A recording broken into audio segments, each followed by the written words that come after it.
Yo, what's up, YouTube? So I thought today I would take you through my Meps experience, just tell you the whole story of everything that happened, and hopefully you guys enjoy this and can learn something from it. There's also some tips in here because my parents and grandparents formerly being in the military, it made it a lot easier for me. So I'm hoping to just give that knowledge to you guys, right? So I'll just take you through the story from the start, right? I decided yeah, I'm gonna join the Air Force. That was at a very young age.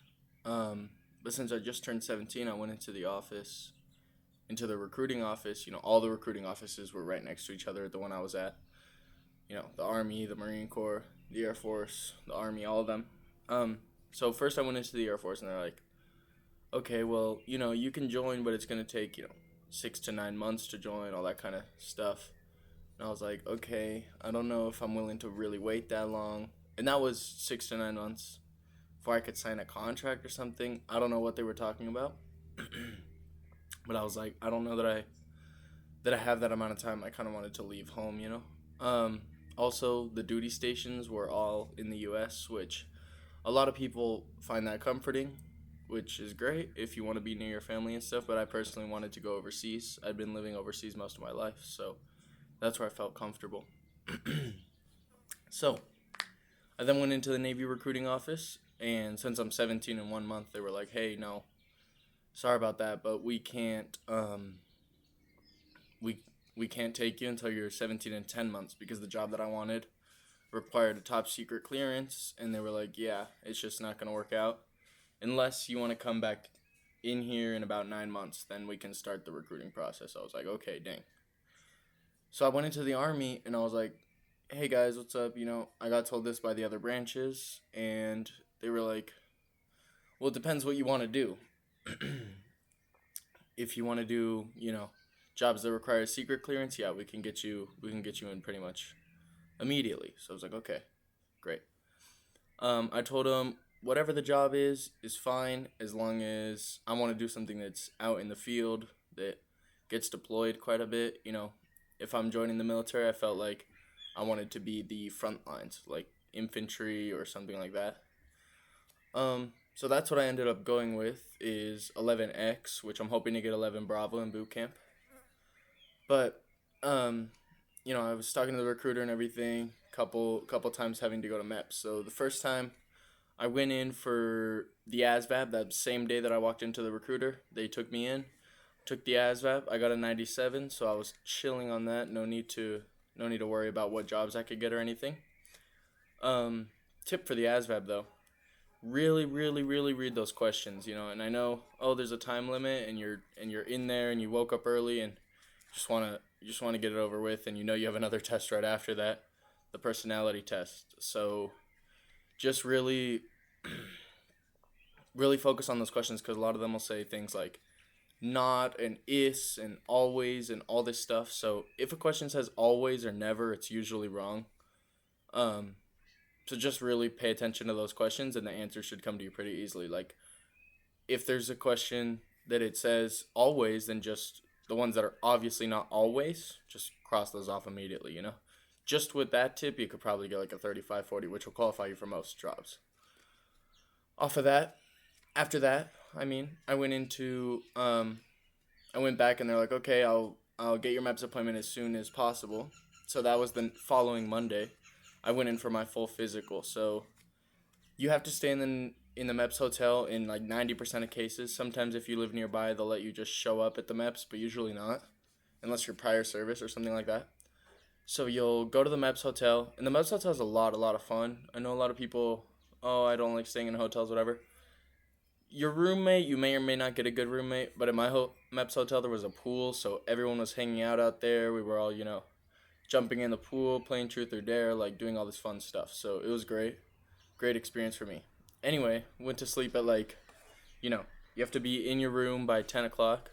Can't leave your room. Nobody else can come in your room. So we went to our rooms at 10 and then, stayed up, played video games. I don't play video games, but my roommate was playing video games and I was watching him and then watching YouTube, whatever, until like 2 in the morning. So then I went to sleep and, The phone rang at 3:30. My alarm went off at 3:30. Okay, I was like, oh, so tired, but I got out of bed, got up. They gave me free coffee, so I was drinking a bunch of coffee. Felt really good, honestly, getting on the mup. Oh Lord, sorry, brain fart there. I was feeling really tired. I was feeling good actually after all the coffee, getting on the bus to Meps. When I went to Meps, for the physical, there's all these things people talk on the bus like, oh my gosh, they're gonna put their finger up my ass and all this stuff, which really isn't the case. Basically, this is what happens, right? You go in, everyone's in a line. It's kind of a boring day, but it's fun because you're cracking jokes with all the other recruits and stuff. And you're all in the same situation, so you have a lot in common already. So go in, the doctors are super rude. Don't get me wrong, because it's not military personnel. They're all civilian doctors. So you go in and you'll talk to the people. They'll give you trouble about whatever. First thing you do is go. I went to the ear exam or the hearing exam. They put these plastic headphones on. Try to get them lined up with your ears because they do not fit at all. Just listen. The beeps come pretty frequently, but just listen to the beeps. You click the little button. It's really really easy to pass, but even if you do have a hearing problem, I mean, if you click it like every few seconds, you'll hear it goes like beep and then like beep beep, and then it gets louder and louder and then quieter, quieter. If you just click it at the same time, you'll be fine. I didn't have to do that, but I heard other recruits doing that. So after that, we went to the eye exam. They flip through this booklet trying to make sure you're not colorblind. You've probably seen those before, like on Reels or TikTok or whatever, where it's like, a number like 25 inside a bunch of dots, and you just look at it, and if you can see the 25, then you're not colorblind. So they'll flip you through. I think there was like 15 of those. You'll go to the eye exam, and they'll tell you close one eye. Don't close one eye. It's black. Just keep your both eyes open and look through. Read the letters to the person, because if you close one eye, then it's like kind of closing your other eye, and it makes it harder. So it's one tip if you want to follow that. But they'll give you a prescription. If you already have glasses, they'll be like, oh, this is it. Some people might need a waiver for glasses depending on how bad, but usually not. I saw a guy who had like lenses literally that thick, and they were completely fine with it. So then I went into the urine exam. So we sat there. It was actually hilarious because they give you this folder. It's like a plastic folder, and you have your little cup of urine on top. Yeah, they watch you pee, but like not really. I mean, they're not like standing there looking at you. They're more just on the side there. So I wouldn't be nervous about that if you're a guy. Girls, I don't really know how they do it, so I'm sorry about that. But actually, like the guy next to me, he had his plastic folder and the little bottle of pee like on top of it there, and his like started leaking or something. I don't know if his thing was cracked or whatever, but it got piss all over his thing, and he handed it to the sergeant, who I think he was military. He was acting military-esque. I'm not too sure though. And he's like, "Private, stand up!" And the guy's not even in the military yet, but he like stands up parade rest. He like gets up super fast. Um, and he's like, "What is this on your folder?" I don't know, sir. The guy starts yelling at him, screaming at him, whatever. Tells him to go clean it, use soap, whatever, hand sanitizer. He gives it back to him. Everything was fine, but we were dying of laughter. So the other guy, the guy who takes your urine and like puts it in a special bottle and all that stuff to ship it off to the testing center for marijuana and I'm sure lots of other drugs. That guy was really mad that we were laughing, so he took like 30 minutes. It's really not that bad though. At times it can get a little frustrating or boring like that, but really not. Then you go into this room. My doctor was like a guy, but it could really be anybody. He was really old and like really really tough to talk to, if you know what I mean. So he sat me down. He's like asking me all these questions because the new system is called Genesis, so they can see everything you've done in the past. They can see, oh well, you went to the doctor for this and this and this. So the only two things that popped up on my Genesis were that I had an ear infection, like a bacterial infection, which I got amoxicillin for from the doctor, and he's like, okay, that's fine, not a big deal, normal thing. And then that I took a depression medication for 2 weeks, like a trial period, because they did blood work on me a while back, and I wasn't feeling good, so they gave me that. That was a disqualifier for me, unfortunately, so I had to get a waiver for that. I'll keep talking about that in a bit, but After I after I walked out of there, you go in for the physical and they tell you to get in your underwear and you're just sitting there for like 30 minutes in your underwear waiting for a doctor. At my Meps there were two doctors, right? And there was a rumor going around. There was two doctors. They were both Asian, but one was like really old and one was really young, maybe like in his early 20s. Thankfully I got the young doctor, but the old one apparently like is a little strange and makes you do a lot of stuff. But I walked in, my doctor was so sweet, so nice. He's like, "Hey, I just got to check this." He looked at my ears, looked at my mouth, checked for anything strange, I guess, if you have rotten out teeth or something maybe. Um and then he's like, "I got to check you have two testicles, obviously." But he was really nice about it. Put gloves on, touched them. I mean, no problem. I know sounds a little weird and all that, but really we're going into the military. I mean, we're all showering together and all that stuff anyway, so not really that big of a deal to me, but if you're uncomfortable with that, then that's that, right? Um, for girls, it is a little different. There was a girl there who was telling me about it. They have you like lay down on this table and they look at you and all this stuff. They'll give you a pamphlet though. It says something along the lines of, if anyone puts their fingers in you, anything like that, report it immediately type deal. Which obviously didn't happen to me, but I was hearing things about the older doctor doing weird stuff. So he told me while I was still in my underwear, he's like, "I just need you to kneel down and then stand back up without using your hands." And he was like listening for clicks in my knees or whatever, seeing if my ankles were fine. And I was all good on that. But I heard the older doctor was making people like take off their clothes and then get down, which this isn't to make you nervous at all. I went to Houston Meps, so if you go there, apparently that guy's been there for like 50 years, so you'll probably get the same two doctors. After that, I went out to the main office. This whole process, it would only probably take you 20 minutes if you were there by yourself. But since you're waiting so much, it took like 8 hours. So after that, we got in the line to take blood. The lady was so sweet. She sat me down. She's like, "Oh, which arm do you want me to do?" All this stuff. She found the vein, took one vial of blood. It really wasn't a big deal. If you're scared of needles, they make it really easy, really nice. Um, and she found like a top vein here, so it didn't even hurt at all. We walk out, and I was waiting there, and they're like, "Oh, we'll see if we can get a waiver today." So they sent it to the top surgeon. Unfortunately, I didn't get it that day, so I had to go back home. I waited about a month, and in that month, I had to call my doctor because I this was at Houston Meps, but the doctor that I went to for the depression medication was in Colorado because that's where my other family lives. So I called them. I was like, "Hey, can I get a note for that? And can I get, I needed my prescription history from the last 5 years, which, excuse me, there was really only two prescriptions on there, which were the amoxicillin and I think it was called like Cetraline or something. So I went in, I got those, everything was fine. After calling, I got them pretty quick, probably like a week after.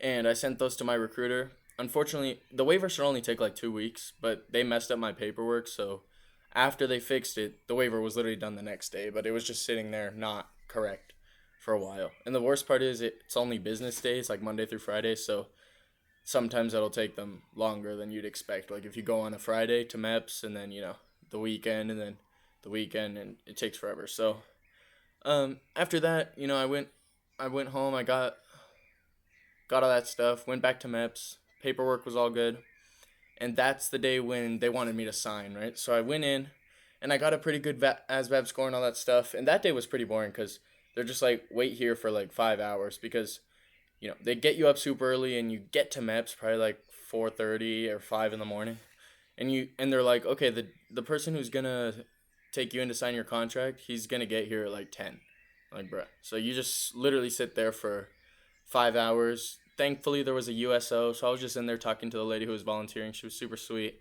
drinking coffee, all hanging out, no problem. I get called in over the loudspeaker. They're like, "Hey, so this is what I'm offering you," and it was the worst contract I've ever seen in my life. They're like, "Okay, we want you to do 6 years, and you're gonna be stationed at like Fort Drum or something like that." No hate to Fort Drum, but personally, I wouldn't want to live in upstate New York where you're not near the city and it's freezing cold. So I was like, "No, sorry, I don't want to take that. I don't want to do that contract." And they're like, "All right." So I'm like, "Can you call? I will take a contract if you can get me airborne or if you can get me Ranger School." plus I want an overseas assignment. That was my big deal. I was like, I want to be Italy, Germany, Poland, wherever. I didn't really want Korea because I've been to Korea and it wasn't really the best, and I didn't want Japan because Japan's just really expensive. Um, so they were like, okay. So he called. The guy was really rude. He was like, leave the room, which I was thought that was kind of sketchy. So I left the room. Um, I come back about 30, 45 minutes later. It was probably almost an hour really. He's like, oh well, I called and nothing happened. They couldn't get you an overseas assignment. I was like, okay, great. So when can I get an overseas assignment? I mean, that's fine. I'll go home, whatever. And so I left and I told my recruiter, that's fine. I'll just change recruiters. I'll go up to visit my mom in Colorado and I'll sign there. So I guess that really pushed a button, which that wasn't really true. I wasn't really going to go up to Colorado and all that. I was just really trying to put pressure on them. The same way they put pressure on you. It's not like I was playing an unfair game, right? So I get a call from my recruiter's sergeant, like the top guy, I guess, and he's like, hey, we don't want you to go. What do we need to get you to sign today? I was like, the bare minimum I take is a 3.5 year assignment with I want the either airborne or Germany. Like Germany's a must, I want Germany. If you get airborne on top of that, that'd be amazing, but I need Germany. And they're like, okay, I don't think I'm gonna be able to do that. Can you be a little more open with that? I was like, I'll take Europe, if you can get me Europe, that'd be great. He's like, okay, I'll see what I can do. He needed to call in a favor or something. So he's like, I'll call you back in an hour. I doubt I can get it, but I'll try my best. I'm like, great, thank you. So about an hour and a half later, I get a call back. He says, unfortunately, I had an ETP, which because of my waiver, I needed to get another waiver to be able to waive the first waiver to be able to get an airborne contract, which strange, I wish the military changed Meps a little bit and made it all military medical instead of civilian, because that would make things way faster and way easier. But obviously they won't, or I don't know why they won't or why they don't. Maybe they're saving money that way. But I get a call and he's like, okay, I got you Germany. You will get a contract in Germany 3.5 years, but I need you to sign right now. I'm like, okay. I went into the office. The rude guy from earlier had already left, so I went in there, signed a bunch of paperwork, make sure you read through it. And I checked down all the stuff. I read through it with the guy. I was like, okay, cool. Everything sounds good. I signed the contract, and then they took me to the swear-in room. Put up your right hand.